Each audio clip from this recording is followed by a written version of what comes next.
का रवैया चलता रहा वही चलता रहेगा।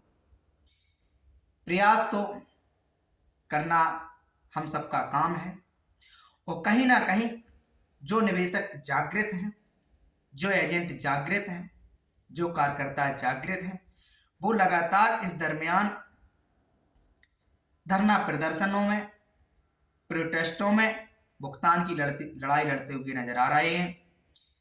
चाहे मुख्यमंत्री नीतीश कुमार की समाधान यात्रा हो बिहार में, उसमें निवेशक धरना प्रदर्शन कर रहे हैं, उस समाधान यात्रा के खिलाफ नारे लगा रहे हैं और नीतीश कुमार जी से सहारा निवेशकों का भुगतान दिलाने की अपील कर रहे हैं।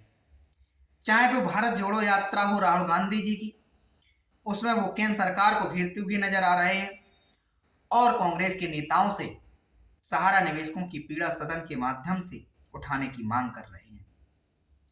इसी प्रकार से तमाम सोशल मीडिया पे बहुत सारे फेसबुक के साथी, यूट्यूब के साथी सहारा के खिलाफ, सहारा की करतूतों को लगातार उजागर कर रहे हैं। पटना हाईकोर्ट से उम्मीद की एक आस जगती हुई जब निवेशकों को दिखाई दी, जब पटना हाईकोर्ट ने, माननीय संदीप कुमार जी की बेंच ने सुब्रत राय को बुलाया, तो तमाम सैकड़ों की संख्या में निवेशकों ने पटना हाईकोर्ट का रुख किया। वहां वकील के जरिए अपने अपने याचिका लगाई, अपना अपना आवेदन लगाया। इसी प्रकार दिल्ली हाईकोर्ट के माध्यम से भी निवेशक प्रयास कर रहे हैं। तमाम जो सहारा क्रेडिट कोऑपरेटिव सोसाइटी, हमारा इंडिया क्रेडिट कोऑपरेटिव सोसाइटी, सहारा यूनिवर्सल मल्टीपर्पज, स्टार मल्टीपर्पज, इनका जो दिल्ली हाईकोर्ट और माननीय हैदराबाद हाईकोर्ट में जो मामला चल रहा है, क्योंकि स्टार मल्टीपर्पज का जो लाइसेंस है वो हैदराबाद से ही है, तो वहां भी निवेशक अपना अपना प्रयास कर रहे हैं। बहुत सारे निवेशक प्रधानमंत्री कार्यालय को भी शिकायतें भेज रहे हैं, राष्ट्रपति सचिवालय को भेज रहे हैं। बहुत सारे निवेशक अपने स्थानीय सांसद, स्थानीय विधायकों से मिल रहे हैं। तमाम निवेशक पुलिस विभाग के माध्यम से सहारा पर कार्रवाई करने के लिए आवेदन दे रहे हैं और ठग पीड़ित परिवार के राष्ट्रीय संयोजक मदन लाल आजाद, वो भी इस समय पूरे हिंदुस्तान की यात्रा पर निकले हैं। बर्ड्स एक्ट 2019 की अनुपालना सुनिश्चित कराने के लिए, भुगतान दिलाने के लिए वो भी लड़ रहे हैं। ऑल इंडिया संयुक्त मोर्चा के तत्वाधान में भी अभय देव शुक्ला लड़ाई लड़ते हुए दिखाई दे रहे हैं। कानपुर के एक अधिवक्ता, सुप्रीम कोर्ट के जो अधिवक्ता हैं अजय टंडन, वो भी दावा करते हैं निवेशकों के हित में काम करने का। तो लगातार संघर्ष जारी है, सफलता सुनिश्चित है। वक्त समय चाहे जितना लो, नुकसान चाहे जितना करके जाए, चाहे जितने लोगों की बलि चढ़ाकर जाए। ये इसलिए कहना पड़ रहा है, तमाम सारे सहारा इंडिया के एजेंट तनाव में ग्रसित होकर सुसाइड कर लिए। हालांकि ये नहीं करना चाहिए, लेकिन डिप्रेशन का जब आदमी मारा हुआ, हारा हुआ नहीं समझ आता है, ऐसे लोगों को आज एनर्जी, ऊर्जा देने की जरूरत है, उत्साहित करने की जरूरत है, उनका मनोबल बढ़ाने की जरूरत है। तमाम निवेशकों से कहेंगे कि आप एजेंटों के साथ समन्वय बना के चलें, जिससे इस लड़ाई को आसान किया जाए। क्योंकि आपकी लड़ाई उस एजेंट से, उस कार्यकर्ता से जिसने सहारा में आपका पैसा डिपॉजिट कराया, उससे नहीं। आपकी लड़ाई अपना भुगतान प्राप्त करने के लिए है। वो भुगतान आपका सहारा इंडिया में जमा है, सहारा की फर्मों में, सहारा की सोसाइटियों में जमा है। ये भुगतान वहीं से मिलेगा। उस एजेंट की, उस कार्यकर्ता की इतनी हैसियत है ही नहीं,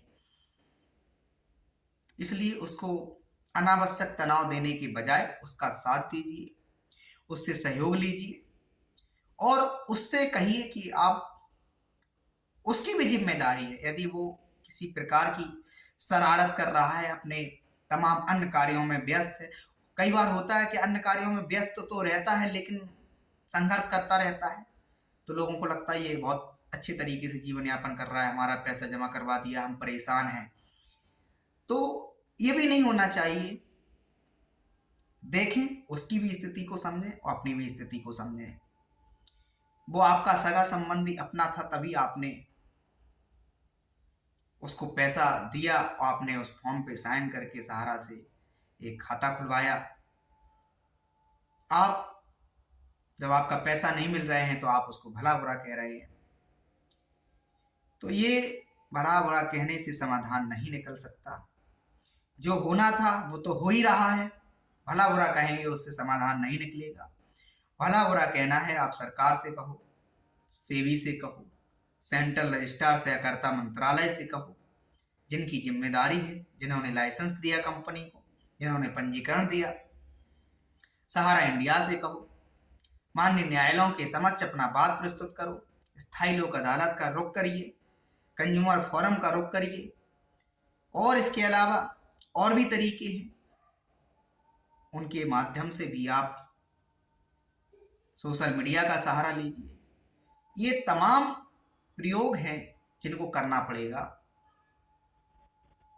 जिनको करना मजबूरी भी है। वक्त की जरूरत है, समय काफी बीत चुका है। 2016-17 से भुगतान निवेशकों को नहीं मिल पा रहा है। हालांकि ये भुगतान तो नहीं मिल रहे हैं 2012 से ही, लेकिन उस टाइम पे हिंदुस्तान के लाखों सहारा इंडिया के कार्यकर्ता एजेंट समझ ही नहीं पाए हो क्या रहा है। जब 2015-16 में भी तमाम सोसाइटियों के माध्यम से पैसा लिया जाना जारी रहा और सेबी के पास भी उस पैसे को जमा करवाया गया, सोसाइटियों का पैसा सेबी को जमा करवा दिए, ताज्जुब और आश्चर्य भरी बात है। तो इस मामले में भी देखा जाना चाहिए कि जो सोसाइटियों का पैसा है कैसे सहारा श्री की जमानत में दे दिया गया, हाउ पॉसिबल। इतना, ये तो बहुत निरंकुशता भरा निर्णय था। जिन लोगों ने भी ये जो भी सहारा का शीर्ष प्रबंधन था, जिन्होंने ये निर्णय लिया, निवेशकों की जिंदगी से खिलवाड़ हो रहा है। तो इसलिए सबको सामूहिकता के साथ प्रयास करके निवेशकों के भुगतान दिलाने के लिए प्रयास करना चाहिए। आपका ये चैनल रात्रि के ठीक 8:15 बजे रोज कार्यक्रम चलाता है, घंटी बजाओ सरकार जगाओ। तो उस कार्यक्रम में हिस्सा लेके अपनी पीड़ा, अपनी तकलीफ रखकर लाखों लोगों तक पहुंचा सकते हैं। धन्यवाद जी। इन्फॉर्मेशन कैसी लगी कमेंट करके जरूर बताएं। चैनल को सब्सक्राइब नहीं किया तो आप सब्सक्राइब करने की बारी आई है, क्योंकि बहुत सारे इन्फॉर्मेशन जो हैं, जैसे सुप्रीम कोर्ट में जो हेयरिंग है, इस मामले पर अभी तक बहुत सारे लोगों को जानकारी नहीं है, और ये भी जानकारी नहीं है किस बेंच में किन माननीय जजों द्वारा इस मामले पे सुनवाई होने जा रही, कौन कौन से मामले इसमें लिस्टेड किए गए हैं।